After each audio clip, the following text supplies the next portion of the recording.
அருமையான காலை உணவாக கம்பு தோசையை இப்படி செய்து பாருங்கள்.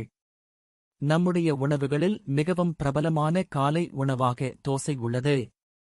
இந்த அற்புதமான தோசையில் பல வகைகள் உள்ளன. சில வகைகள் நமக்கு பிடித்தமான ஒன்றாக இருக்கிறது.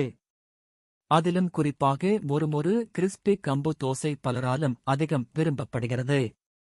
கம்பு தோசை செய்வது எப்படி?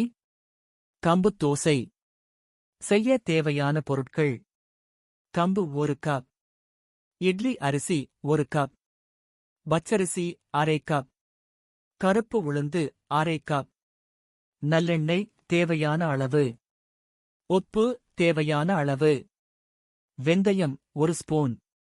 செய்முறை: ஒரு பாத்திரத்தில் இட்லி அரிசி, கம்பு, பச்சரிசி சேர்த்து எடுத்துக்கொள்ளவும்.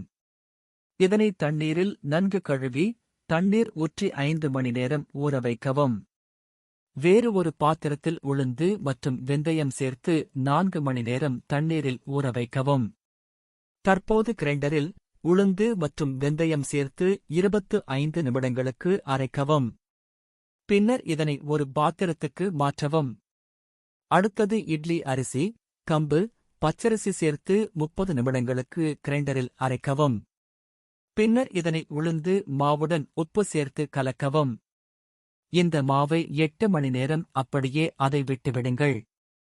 மாவு புளித்த பின் நன்றாக கலந்துவிடவும். பின்னர் தோசை கல்லை சூடுபடுத்தி மாவை ஊற்றி மேலே நல்லெண்ணெய் இட்டு தோசை வெந்தவுடன் ஒரு திருப்பு திருப்பி போட்டு எடுத்தால் மொறு ருசியான கம்பு தோசை தயார். உங்களுக்கு பிடித்தமான சட்னி மற்றும் சாம்பாருடன் சேர்த்து சுவைத்து மகிழுங்கள். கம்பு நன்மைகள்: கம்பு இரும்புச்சத்து நிரம்பிய ஒரு உயர் ஆற்றல் உணவு. அரிசியில் இருப்பதை விட 8 மடங்கு இரும்புச்சத்து கம்பில் அதிகம் உள்ளது. கம்பில் உள்ள இரும்புச்சத்து இரத்தத்தில் உள்ள ஹீமோகுளோபின் அளவை மேம்படுத்த உதவுகிறது. மேலும் இது இரத்த சோகையை தடுக்கிறது. கம்புவில் உள்ள லிக்னின் எனப்படும் பைட்டோநியூட்ரியன்கள் புற்றுநோயை எதிர்த்து போராடவும் இதயத் தடுப்பு அபாயத்தை குறைக்கவும் உதவுகின்றன. கம்பு தொடர்ந்து சாப்பிடுவது பெண்களுக்கு பித்தப்பையில் கற்கள் வராமல் தடுக்க உதவுகிறது. இந்த பதிவு உங்களுக்கு பிடித்திருந்தால் லைக் மற்றும் சப்ஸ்கிரைப் செய்து பகிருங்கள். மேலும் இதுபோன்ற தகவல்களுக்கு தொடர்ந்து இணைந்திருங்கள்.